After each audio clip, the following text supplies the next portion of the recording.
So yeah,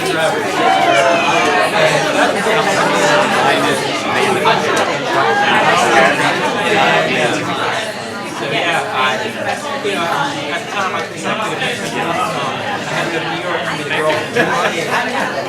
And both good to see you. I think it's still a great friend. But Shannon was funny. Graduated from broadcasting.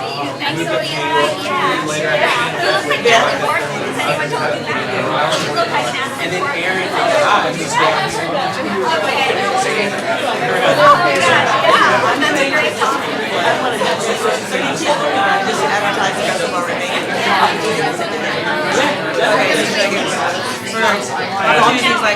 just tell me about the day. At the end or at the end of the at the end. Okay, okay.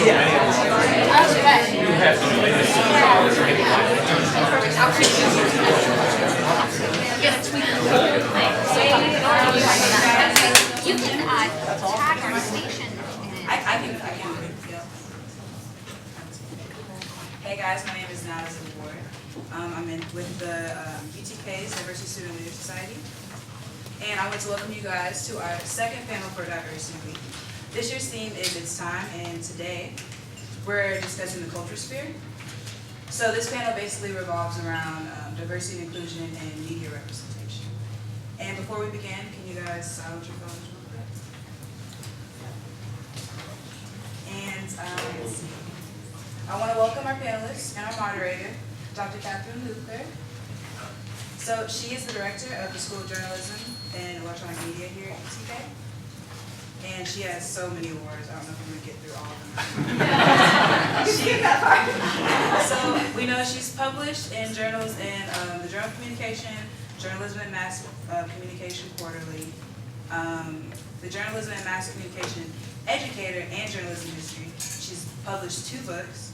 She's done, let's see, Press Images in National Identity and Foreign Policy, and also the Diversity in U.S. Mass Media, which is a book that we use in Journalism 466 class.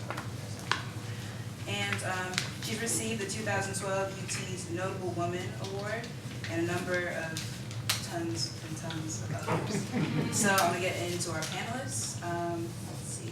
First up, we have Josh Loebner. He is UT's Director of Strategy and Design Sensory. And we have Patrick Powell, who is the Director of Development here at UT's College of CCI. And let's see, Vera Nair is anchor reporter for WATE Channel 6. And last off, we have Chuck Nayland, who's a professor of English, and he's the chair of our Cinema Studies program here.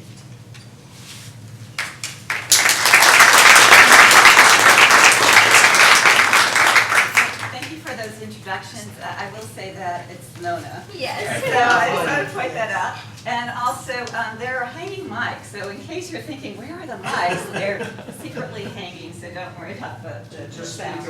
Speak up. Exactly. Yes, and we do have to project, which is my problem too. I'm used to microphones. But okay, so the title of this panel is Diversity and Inclusion and Media Portrayals. So I thought perhaps the first question that I'd like to ask you is why you were interested in participating in this panel, and why you think a discussion on this topic is the type of topic that's important to discuss within this type of forum.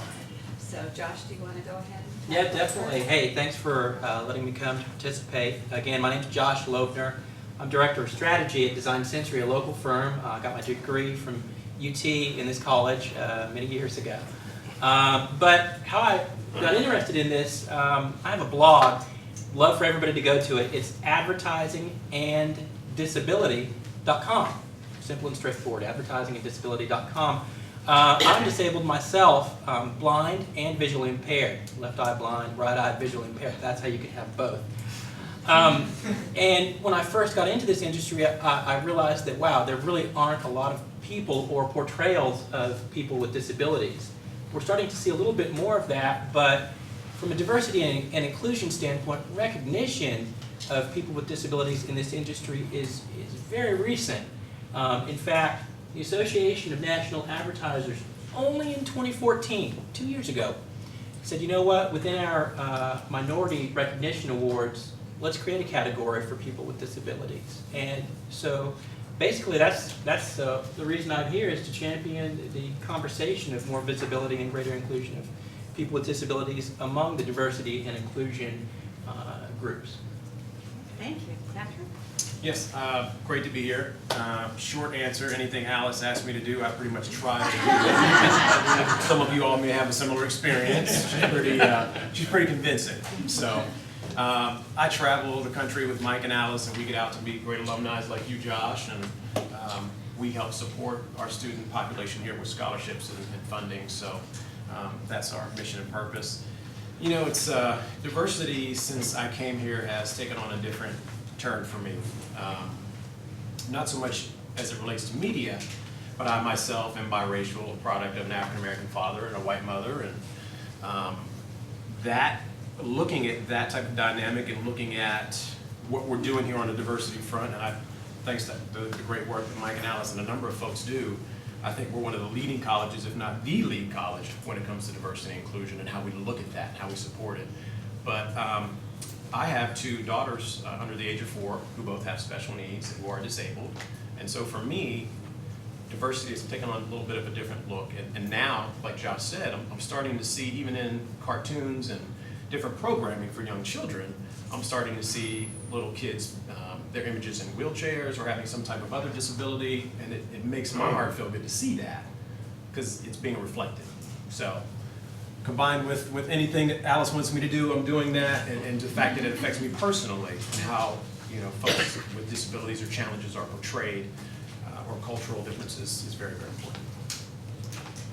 My name's Mona, and Monday's not my day off, but the moment I heard about this, I moved my schedule around because I knew I should definitely be here. I feel like diversity isn't discussed as much as it should be, and it's one of those touchy things where you don't want to discuss it too much, but you don't want to discuss it too little either. And in my line of work, being on TV and being what I would call not even a mainstream minority, I'm a different race and a different religion from the majority. I'm Indian and I'm Hindu, and I get a lot of questions about that, and people just don't know a whole lot. So I thought it was important to get out there and answer. Anytime you can answer questions and educate the public, that's a good thing. Yeah, so my name is Chuck Mayland, and I have the good fortune to teach classes about movies and their relationship to American culture, and I've been interested in that in a really long time, for a real long time, and I'm also interested in world cinema, and I do believe that movies have great power to tell us about other parts of the world, so that we can learn more about the other world, other parts of the world. And I also think that movies are really powerful in affecting our perspective and our perception of the world. I read recently that the generation of college students has moving images in front of them, largely with a cell phone, but also with movies and television, 6.5 hours a day. So I think that it's very clear that the images that we consume have shape our perception of the world. So that's one of the reasons that I'm interested in being here and what folks have to say today. Thank you all. And some of you already touched on it, but just based on what you've studied or observed, do you think that images of social groups, their representations, have improved over time? Or have they gotten worse? They've stayed the same? And please, since we're really tackling a theme that's quite broad, feel free to focus on one social group and one medium in your response. So I won't always go with Josh, because I don't want to put, well, we'll start for that other end then, Chuck, Yeah. if you can go ahead. Okay, actually one thing that I would say is one of the biggest changes in social attitudes in American culture through my teaching career, and I first started teaching in the 1970s, I think it's a very rapid shift in attitudes towards gays and lesbians in American culture. When I first started teaching, people were coming out of the closet for the first time. I guess I was an undergraduate in 1969 when Stonewall happened. And then when the Supreme Court decision said a year or two ago that a marriage between same-sex couples was something a right guaranteed by the Constitution. That was just, to me, an amazing change. And I do think that media representations of gays and lesbians had something to do with that. If you think about the movie Philadelphia that Tom Hanks was in 1995, or if you think more recently about representations of a gay couple in Modern Family on television, where that married couple is portrayed as just, funny addition to the family that's all funny.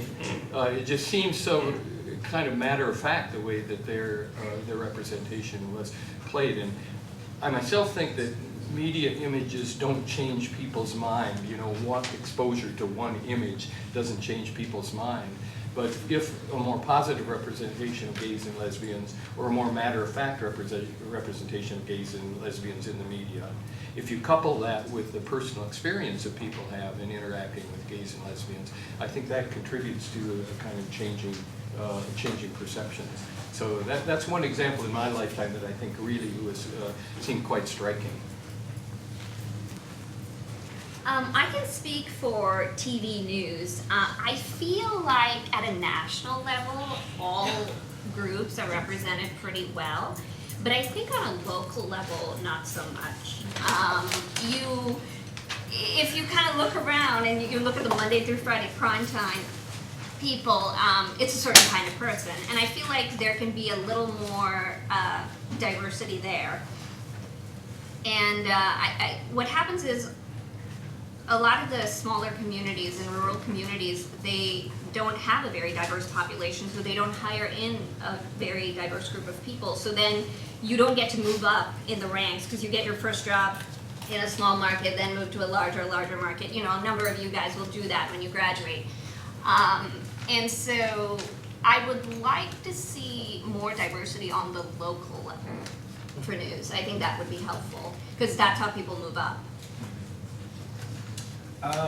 As a consumer of media, I think it definitely has improved, and there's been more exposure. I'm thinking right now about the Cheerios commercial with the interracial couple. Now, a lot of folks lost their mind when they saw that commercial. I have no idea why. It's natural for me, but that and just different advertising agencies who have used gay couples, or just couples with disabilities, or whomever. It's gotten more exposure, and I'm happy to see it, first of all. And I think it's improved. The one thing I would say is, while we can say, sure, there are more instances of people with disabilities or diversity on the screen, the question to ask is, what about behind the screen? Are there more people within roles, within decision-making and influencer roles tied to diversity and inclusion? So within the advertising industry, just a quick little anecdote. I remember when I first decided to go into this major, somebody looked at me and said, "What are you, crazy? There's a bunch of blue bloods in advertising." I said, "What is a blue blood?" They're like, white Anglo-Saxon Protestant. Well, that's a rich white people who went to Ivy League schools who are in upper management. The challenge with the advertising industry is that while that is changing, there are still significant strides that need to be made. There's an organization called the 3%, if anyone's familiar with it. So the 3% organization is tied to the fact that less than 3% of those that are at the creative director level or higher within advertising management and the advertising industry are women. That is crazy, when the majority of people who make purchasing decisions are women. And so, again, a major challenge within at least the ad industry is not only how can we get more people of diversity on the screen, but as well, how can we get those people in the boardrooms, in the creative rooms, as writers, as creative directors, as account managers, to be able to share, hey, there's a different part of the story that needs to be shared. I think you raise a really important point, because not only in ad agencies, but you look at television news or even film production companies, you'll find the same pattern, that those at the upper levels are really tend to be white males. Which then brings me to this question. I know the morning panel session discussed the notion of white privilege. And when scholars and practitioners talk about media portrayals of social groups, This notion of white privilege or whiteness is often brought up. And white privilege is essentially this idea that if you're white, then there's certain benefits and opportunities that are offered to you that are not available if you're not white. Now, some say yes, that's definitely the case. Others scoff at this idea. So I was hoping that you could comment and provide some of your thoughts on this notion. The one thing that I would say is that there's a great reason why this conversation is happening at this level. Sure, there is white privilege to an extent, but there are organizations and initiatives that are trying to make that change. But really the change starts here at the university level, among the faculty and among the students, to be able to say, you know what, let's try to recruit more people within the College of Communications and Information so that we can have a diverse mix of students, that once you enter the job field, you'll be the ones, hopefully, who can start to make a change and be able to shift that perceived and actual role of that kind of Caucasian or male white dominance within the industries. I think that the real privilege is being able, and I'm speaking from personal experience, and even though I'm lighter, there are certain things that I deal with from a perception standpoint. Being able just to walk out of your house and go to work or go on an interview or just go about your day, go shopping, whatever, and not have to think about how you're being perceived by other people is absolutely a privilege. But also in that same breath, I think that, you know, let's say if you're white, for example, and you're in a room that's all African American, you are very aware. So flip that. And so in the African American community or in the, you know, different minority communities, that is a constant thing. And so the privilege of not having to worry about that allows you just to kind of go about your daily life and just be confident in whatever you're doing. And so I think it's definitely, I wouldn't say an issue, but it's definitely, that privilege exists, and I think you need to be more actively thinking about it. So. Yeah, I agree with what Patrick says. It's something that you're a little more conscious of, but on the flip side, it makes you very, very sensitive to other people and all situations and other people's situations. Mm-hmm. So I think that's the advantage of that. And you know, is there white privilege? Yes, but all of the people that have given me my jobs and moved me up have been people who are sort of the, what should I say, people who have white privilege. You know, those are the people kind of moving me up in the process. So I'm thankful to them as well at the same time. But is there white privilege? Yes. Is there brown privilege? Definitely. There's that as well. Yeah, I mean, if you look at the film industry, historically, the folks who have been running the shows, producers, the studio heads and so on, have tended to be African American. I mean, have tended to be white, with very few African American executives or women executives. That has begun to change, I think, especially more with women executives in Hollywood right now. And they might tend to support some more films that might raise issues that would be of more interest to women. There was a person who wrote a comic named Alison Bechdel. Have you heard about the Bechdel test on movies? She had one of her cartoon characters say, "I'm not going to go to any movie that doesn't have three things: two women in the movie who appear in the same scene, who talk about something other than men." That was her test. And you know, if you go to movies, see if it passes that test. The reverse Bechdel test, a movie with two men in it who appear in the same scene, who talk about something other than women. Almost every movie fits that, but fewer movies fit that second category. But I found some statistics on movies of 2013. Of the top 50 grossing movies in 2013, the movies that passed the Bechdel test made more money than the movies that did not pass the Bechdel test. So I think myself that we only expand our humanness if we reach across gender and reach across race and reach across cultural difference and try to learn more about one another, I think we only enrich our human experience. And, you know, I've seen a lot of films over in recent years that have taught me something about another part of the world that I think enriches my human experience.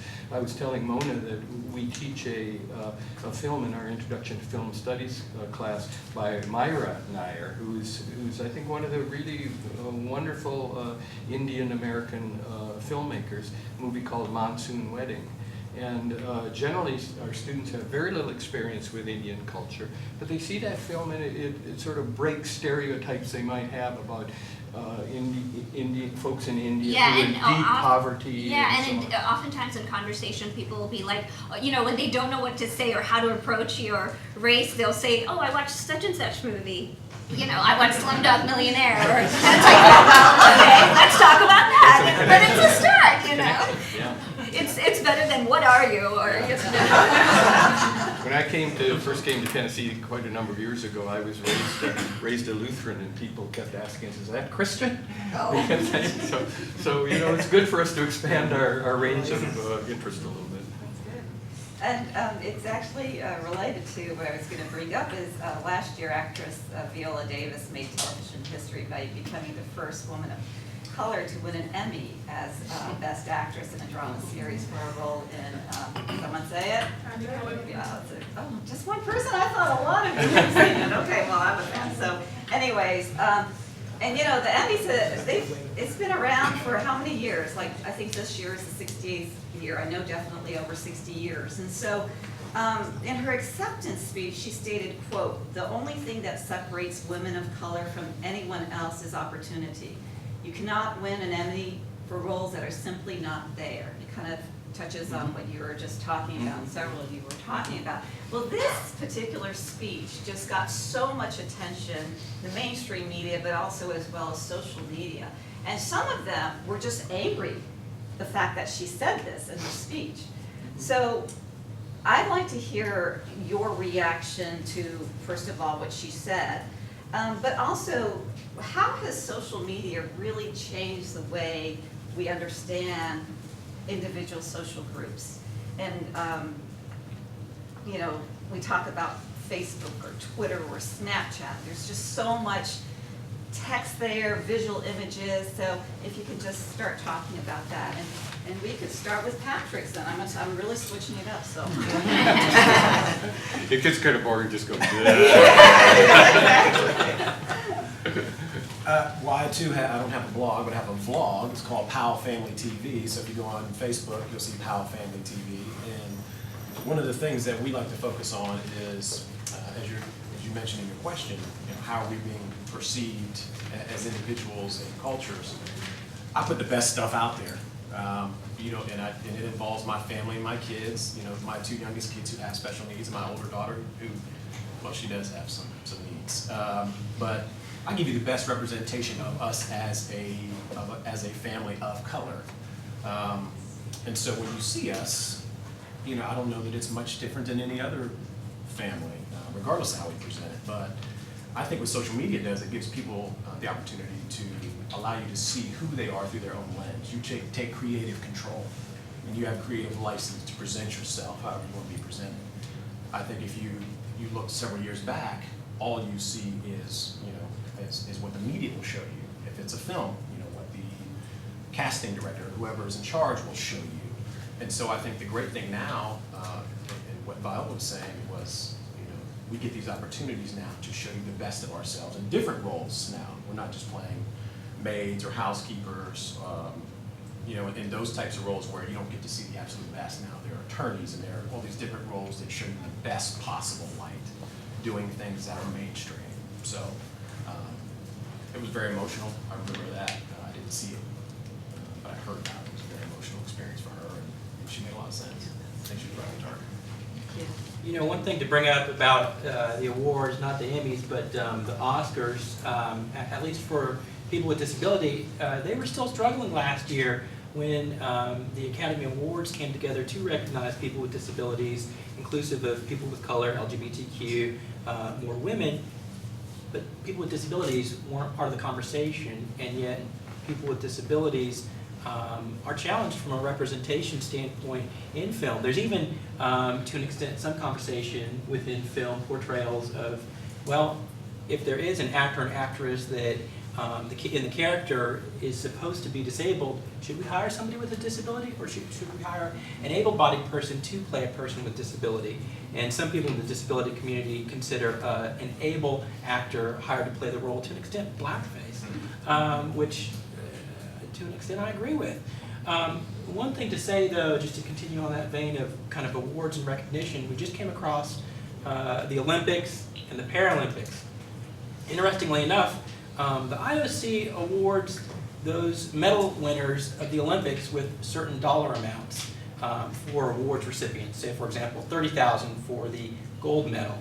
For the Paralympics, though, they get much less money for those medal recipients, $15,000 less if you're a gold medalist.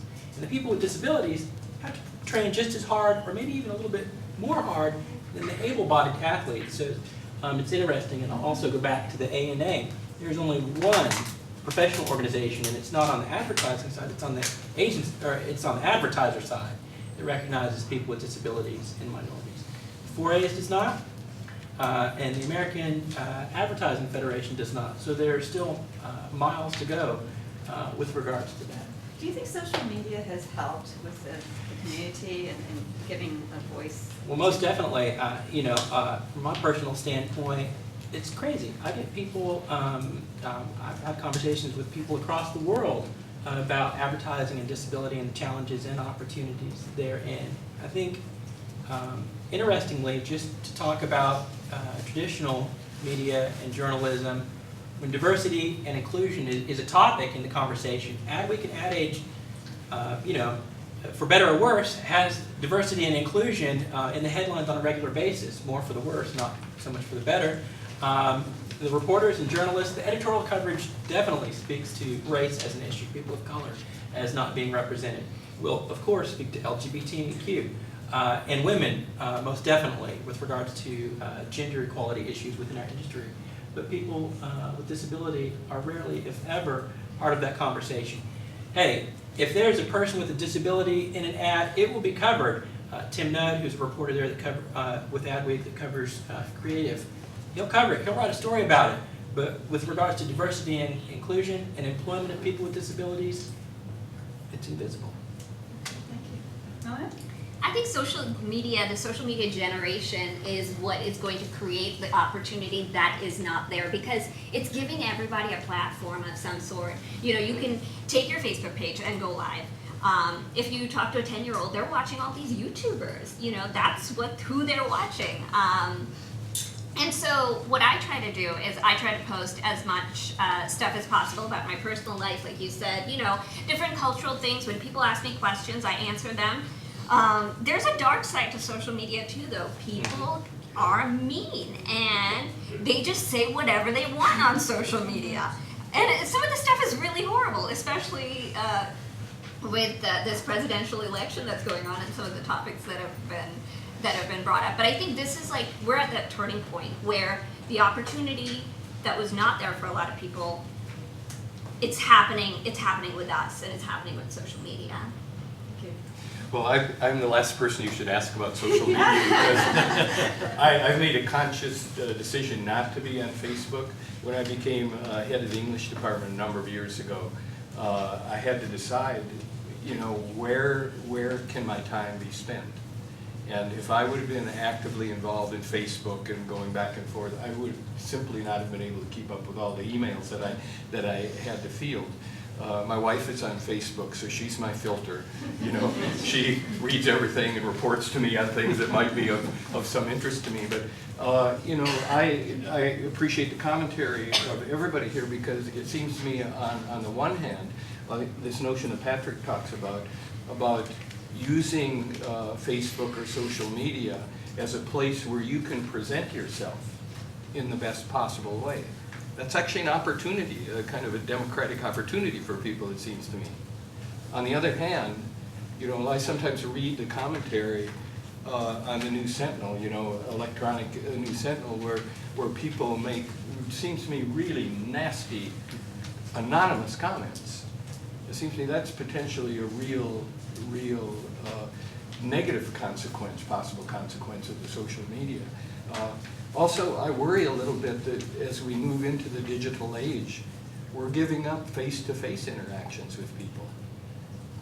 My most, you know, the richest experiences I have had in my life is, you know, interacting with people and learning to know other people face-to-face as opposed to electronically. I know we're changing, you know, we're in a digital world now that we weren't in 15 or 20 years ago. But it seems to me the way that we use the tools of social media is really something we all have to reflect about. How can we use it in the way that Patrick talks about? Present his family in the best possible way? Or how can we have representations of folks in disabilities in ways that makes us rethink maybe even that term, disability, you know? It's people with special abilities and so on. So, like I say, you're the last person you want to have any instruction about social media, however. Patrick, you I wanna just add? wanted to add a comment, because he brought something up in my mind, you know, at the same time, while we're trying to present, you know, the best possible images of ourselves, I do these little vignettes, these kind of little 25, 30-second pieces on Instagram and stuff. And my 4-year-old is just a real handful. I mean, a real handful. And a lot of times when we post different videos on Pal Family TV, people say, oh, you got a great family and everybody looking so happy and you guys just doing a great job and happy to see it every morning when we wake up. And so I'll take these little 25-second snippets of her just losing it. And these are taken all throughout the day and it's like my Sunday in 25 seconds and her just losing it everywhere. And me trying to survive and my wife trying to survive and hold it together. One, to educate people that, yeah, I understand this is what I present, but it's not all. It's not all pretty. Yeah, it's not all pretty, and it gives people a chance to be educated as to, you know, these children who do have disabilities, these are their struggles playing out before you.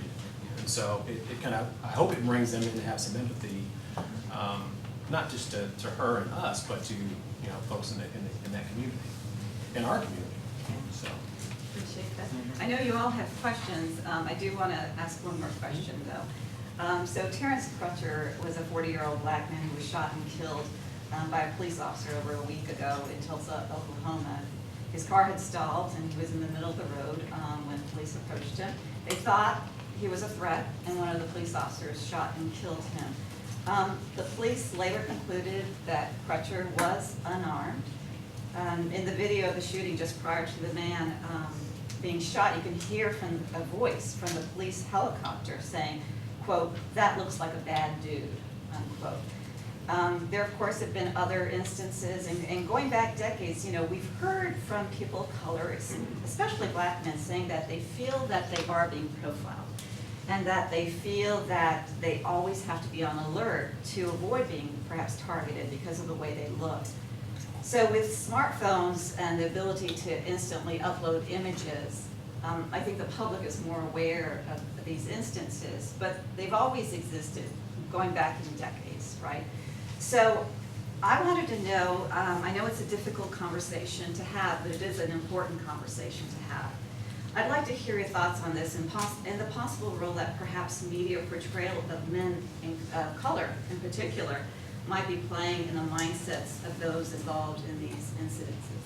So the interesting thing about our advertising industry is, of course, I think y'all know, it's not just about features and benefits, like on the side of a package, you know, package logo. That's only part of the conversation. Brands nowadays, of course, try to be part of society's conversations as a whole and are integrating themselves into the mix. For example, when the Supreme Court granted marriage equality for LGBTQ community, many brands embraced that and were a part of that. Here's the question though, if a brand says, you know what, I am going to go beyond features and benefits and go well beyond the flavor profile of my soda water, I'm going to be part of society.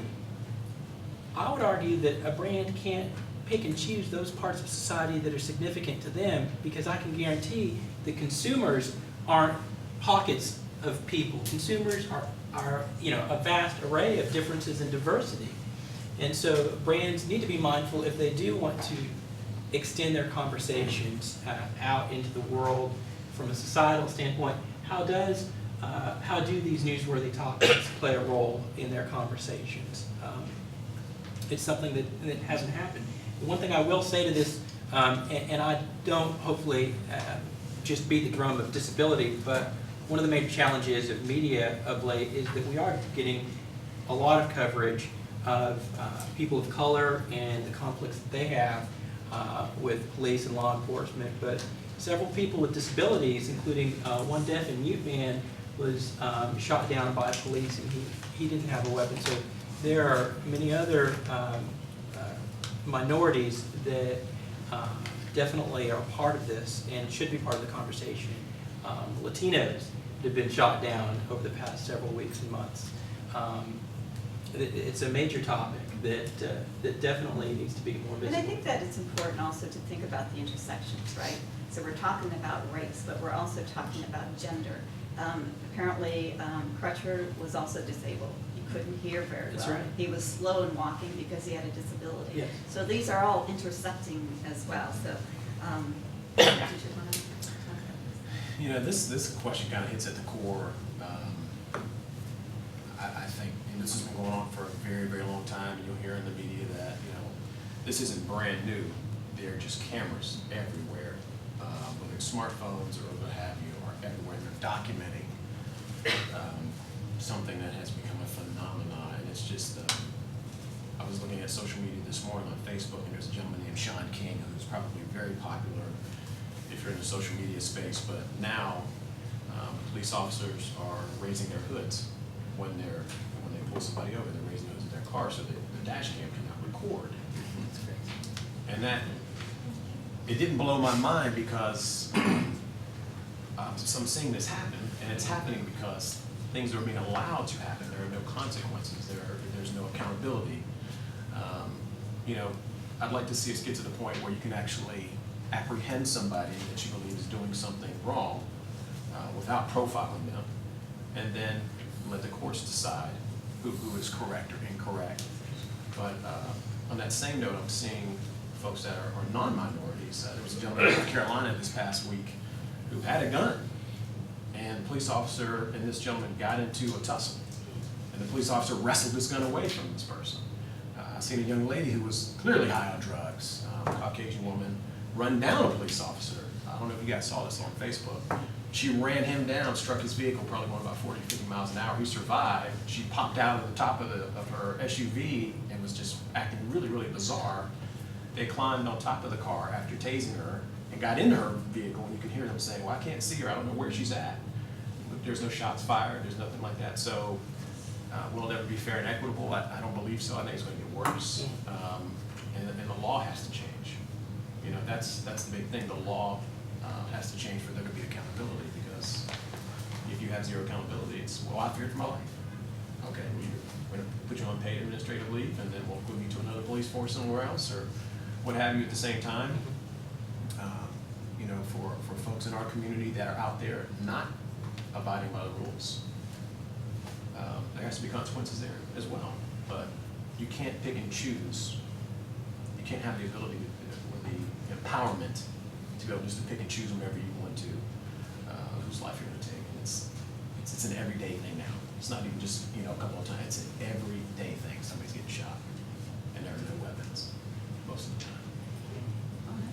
I do think that news coverage is part of the problem and is part of what's caused this. And I do deal with some guilt, you know, every time we're covering these things, because I feel like it needs to be covered, but if we magnify every single incident and blow it up, then we're kind of perpetuating it to some degree as well. And you know, now with this 24-hour news cycle, you have one incident and you have to spend 24 hours covering it. And then while that's happening, other people are getting fired up. You know, there's always that small group of people who are going to get fired up who are doing something new. And I think it's this cycle, this mass sort of hysteria that's happening. I think that if we were to balance it out, focus on the positive that's happening and the negative that's happening at the same time, then it would sort of bring a little more light into the world, and then people would realize that it's not just, everybody doesn't need to be a bunch of, like just mad about stuff, or, I feel like that it's sort of we're perpetuating something. That being said, these incidents also need to be covered. I mean, that's very, very important. So it's sort of hard to find that balance, but I think this 24-hour news cycle, the cable news world that we're in, is definitely contributing to what's happening.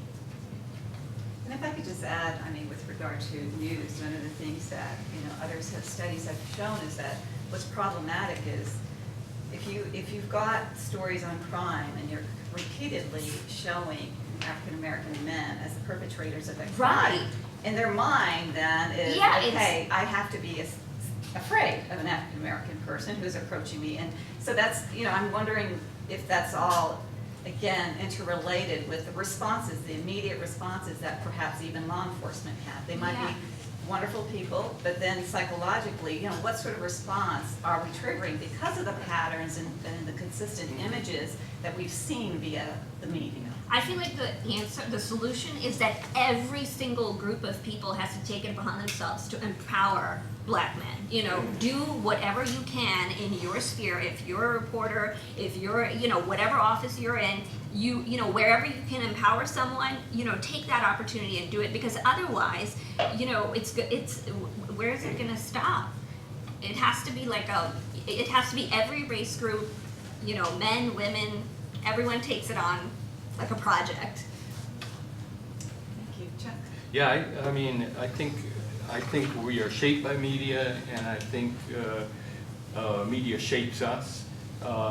When I think of the recent coverage of African American males being shot by police, it takes me back to a cultural myth that's very old in American culture, a myth that I call regeneration through violence. And it goes way back to the Puritans and captivity narratives and so on. And the idea of the myth of regeneration through violence is that some people are so dangerous and so bad, the only way that you can deal with them is by killing them.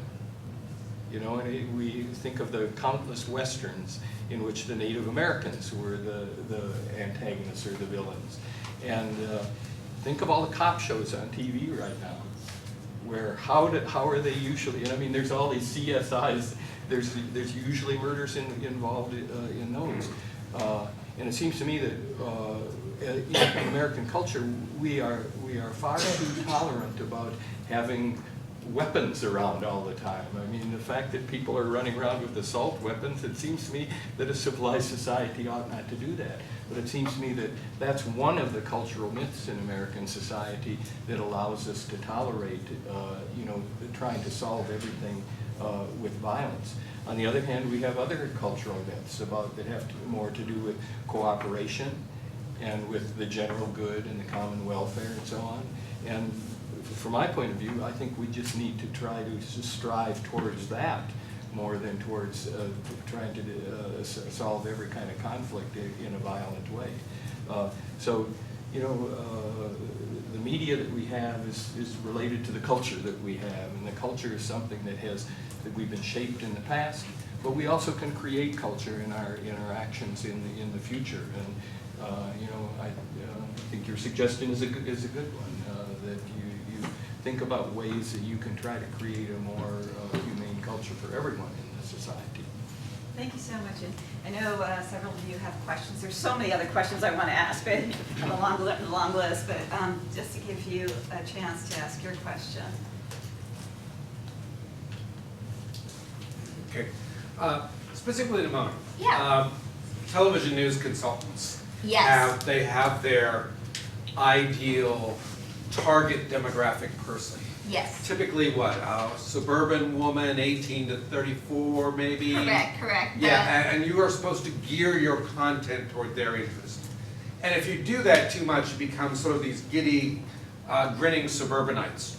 And I'm worried that, can you give an example of where you or someone in your newsroom has fought back and said, no, the older demographic, the poor demographic, we're not serving them, we've got to find a way to do that? don't know that we've had, you're right about what you're saying. We are targeting a certain group of people, the suburban housewife, in our coverage. I don't know that there's been a lot of retaliation or fighting about that. At least there have been. So keep going. You know, and maybe we should be doing that. We do try, and we call her Sarah Anderson in our newsroom.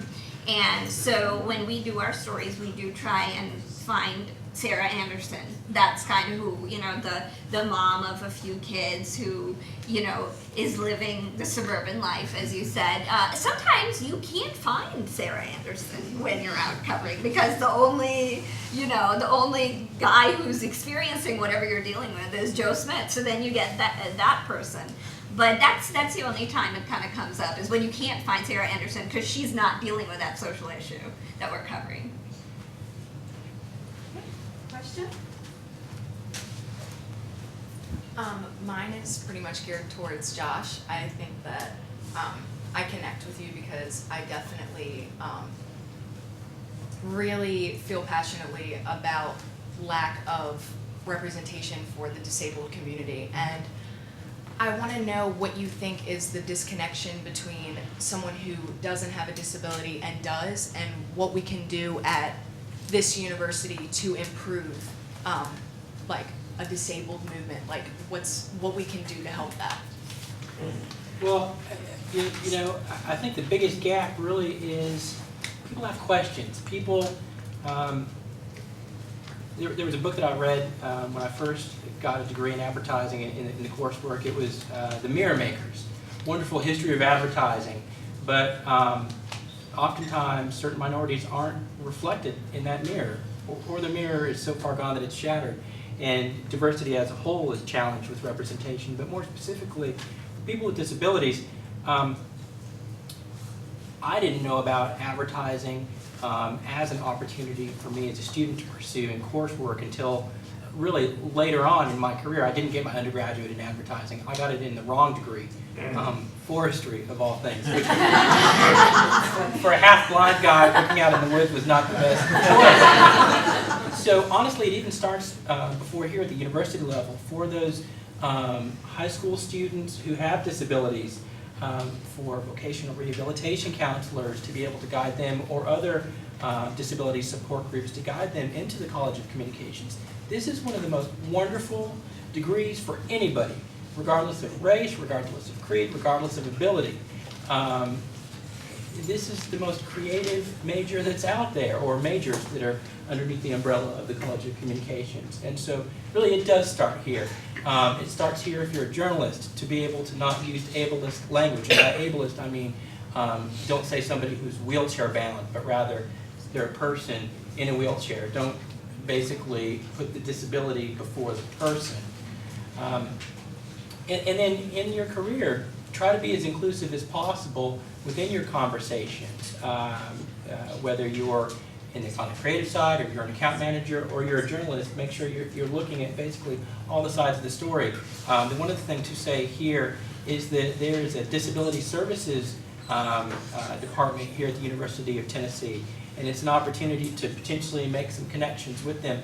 I know the department head of that disability services is speaking later this week within one of the panel groups. So just make sure that in some way, shape, or form, whether it's disability, minority, or any other, that they're part of the conversation. Thank you. This is kind of for everybody, I guess. I know, hopefully you guys have heard the Brock Turner case, the guy from Stanford who raped the girl and kind of got off really early. So the way that they described him in the media, to me, it was weird how significantly different it was from how they describe people who might be getting killed at the hands of police, possibly. Can you help me to understand why that may be? Somebody, maybe not.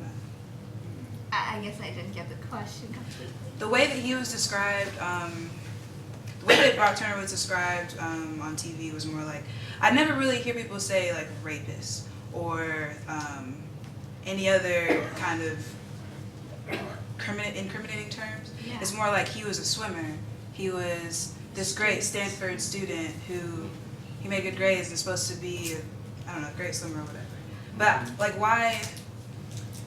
And then he was still off. That's a whole other issue that he was A lot of the offered. coverage Why in is- general, and this is what I kind of struggle with when I mentioned that earlier, it's a lot about like what's sexy and what sells. Like it's still a business.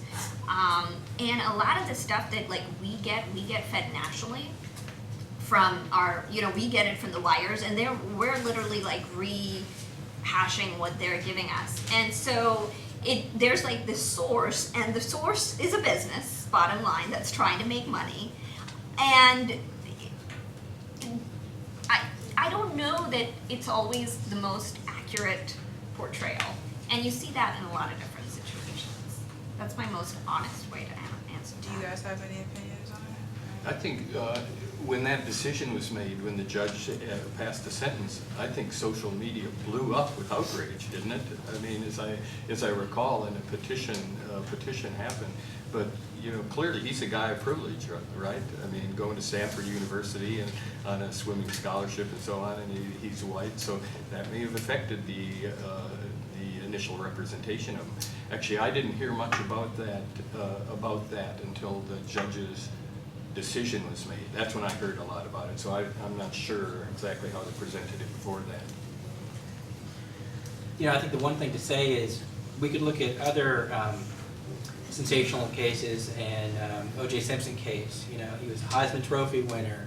He was an actor. I think oftentimes media does try to pick out certain things about the people who are a part of these stories to, in some way, shape, or form, connect with the audience. But Well, it sells. yeah. I think you had a related question? Yeah, related to the same question. The framing of how they really frame news about like Brock Turner or like the Ethan Couch kid from Texas. When they talk about white individuals who've been arrested for these crimes, they talk about their potential and their future, whereas black individuals arrested or shot, they talk about what they have done in the past. They talk about where they came from rather than what potential they might have had in their future as well. And I wonder what you thought about how that is framed within the media and how we can avoid responding in similar ways. The one thing I'll say, and I can't answer that specifically right now, what I will say though about framing ties back to people with disabilities. There are two polarizing frames that typically advertisers and the media in general speak to when it comes to people with disabilities.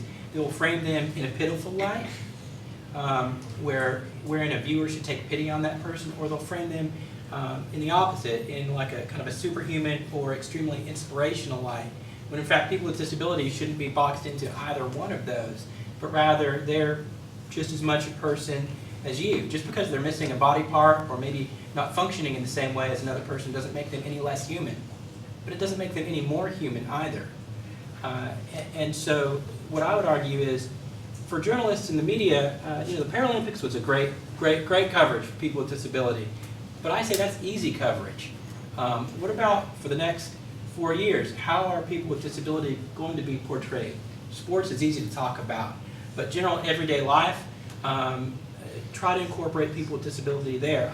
So just back to your question, I think framing for the media overall is a challenge, and that definitely ties back to yours. How do you frame somebody who is a swimmer at Stanford, very recognized?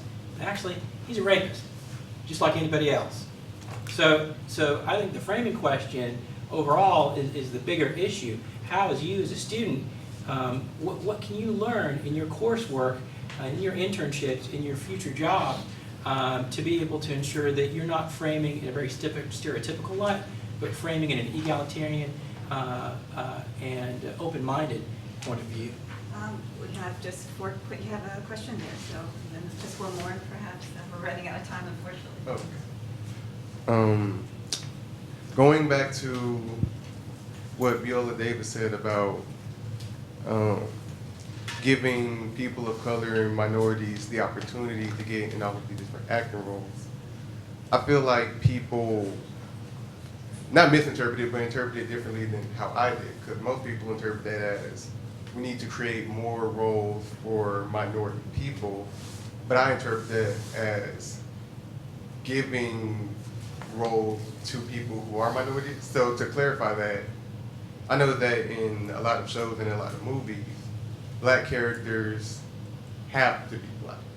Like their backstory is very black. They couldn't be anything else but black, especially with the gaining popularity of superhero movies because I can't think of the names right now, but you know, in Avengers, the sidekicks were black, and the only main hero is Black Panther, and he has to be black because he's from Wakanda in the middle of Africa.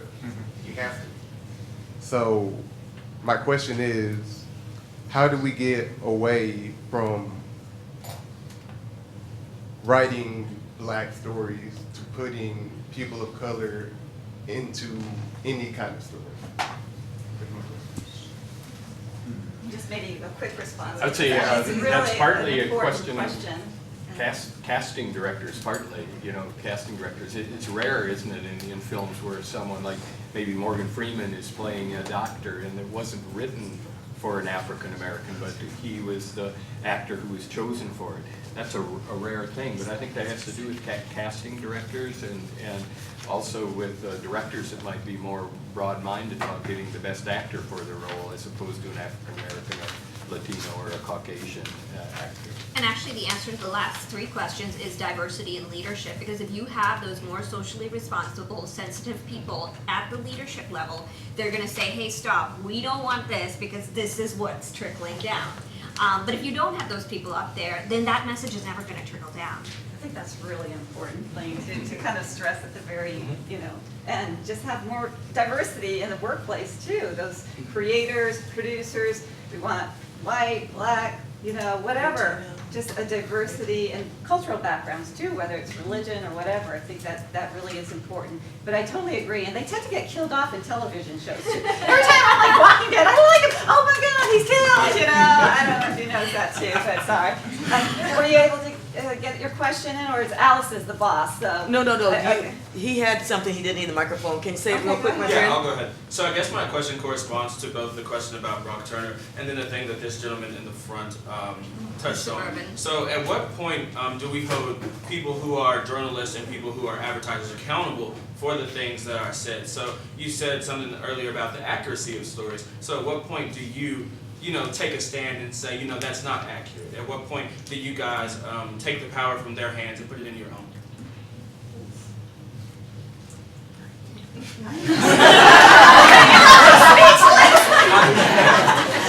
I mean, just me personally, nobody was talking about it in the media, so I started a blog. So I think the minute you see an issue, you should somehow try to have a voice, whether it's through social media, whether it's through reaching out to journalists. But we all have that power with the videos. So I see. If you look at the financial piece of money is tied into all of this, really, in a real obvious way. Think of Brock Turner. He was caught in the act of raping somebody. Now, I don't know how many people are following this story, but the judge who adjudicated the case, or tried the case, was a Stanford alum. And I'm sure the father, the mother, the family of this young man had some tentacles in different places. They're going to protect him. They're going to protect his future. Well, when you don't have somebody to protect you, when you come from a community that is impoverished, or you are coming from a community where you don't have anybody to speak for you or advocate for you, then it's easy to get rid of you. That is why, if you look back at the Civil Rights Movement, it really got a lot of legs when non-minorities got behind the movement and said, listen, we see what's happening on national TV, and this isn't right. We're going to start to speak for you. We're going to start to try to protect you. And if something happens, they've got to answer to us now. And when we have some financial interests, we can help kind of watch out for you. And so, you see this everywhere. If you shoot an unarmed person who comes from a wealthy background, somebody's getting fired because they've got to answer to that. But again, if nobody speaks for you, what are you going to do? So, unfortunately, we're out of time. This was a great conversation. Join me. Thank you for being here, and join me in thanking the Let's give a panel. round of applause. Ladies and gentlemen, the Vice President your attention for 30 seconds. First of all, I'm Alice Worth, Chair of Diversity Inclusion Week. And I want to thank all the professors for bringing you here. And I want to let you know, you have 2 more opportunities to have a chance to dialogue. One is tomorrow night from 5:05